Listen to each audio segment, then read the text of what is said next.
अरविंद केजरीवाल को 15 दिनों के लिए न्यायिक हिरासत में भेजा गया, तिहाड़ जेल में रखा जाएगा। दिल्ली के मुख्यमंत्री अरविंद केजरीवाल को राउज एवेन्यू कोर्ट ने 15 दिनों की न्यायिक हिरासत में भेज दिया है। अब केजरीवाल 15 अप्रैल तक जेल में रहेंगे। माना जा रहा है कि उन्हें तिहाड़ जेल में रखा जा सकता है। केजरीवाल को तिहाड़ के 5 नंबर जेल में रखा जा सकता है। इसको लेकर तिहाड़ जेल में लेवल मीटिंग भी हुई है। कस्टडी खत्म होने पर केजरीवाल को ईडी ने सोमवार को कोर्ट में पेश किया। ईडी ने कोर्ट से कहा कि हम न्यायिक हिरासत की मांग कर रहे हैं।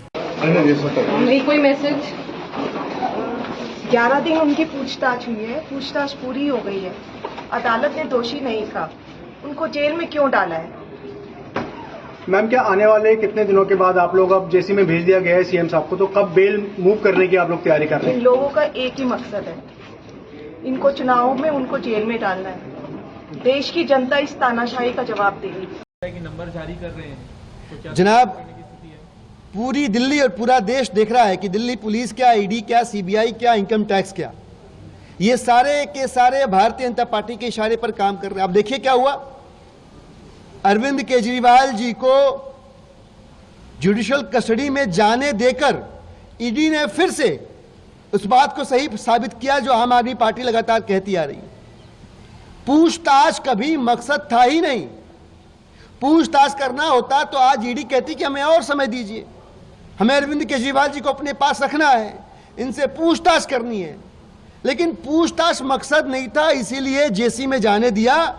मकसद था लोकसभा चुनाव के ठीक पहले अरविंद केजरीवाल जी को गिरफ्तार करके इंडिया गठबंधन को तोड़ के लोकसभा चुनाव में ईडी सीबीआई के जरिए 400 पार जाने का अपना जो बेसिर पैर का सपना है उसे पूरा किया जाए। एक बार फिर से भारतीय जनता पार्टी और उनके जो स्टार कैंपेनर्स है ईडी और सीबीआई, वो बेनकाब हुए और आम आदमी पार्टी की बात सही साबित हुई है। धन्यवाद। देखिए, आपको साफ देखने को मिल रहा है कि कैसे पीएमएलए कानून का हमारे देश में दुरुपयोग कर रही है भाजपा, कैसे अपनी एजेंसीज का दुरुपयोग कर रही है भाजपा। अभी शरत रेड्डी से 60 करोड़ लिया, जो उसके अरेस्ट के बाद, उसके बाद वो सरकारी गवाह बना, उसके बाद बेल होती है, उसके बयान के आधार पर मुख्यमंत्री जी की गिरफ्तारी हुई है। ऐसे बयान पर किसी पॉकेट मार की गिरफ्तारी ना हो जिस बयान पर एक सिटिंग मुख्यमंत्री की गिरफ्तारी हुई है।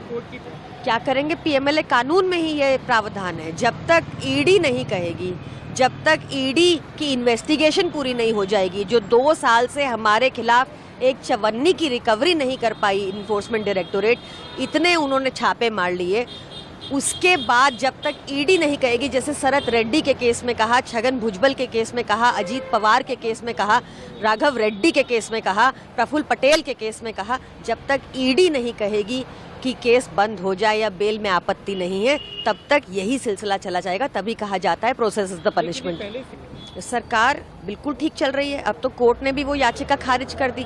सरकार बिल्कुल अच्छे से चल रही है। हमारा एक पार्टिसिपेटिव फॉर्म ऑफ गवर्नेंस है, लोगों की इन्वॉल्वमेंट रहती है।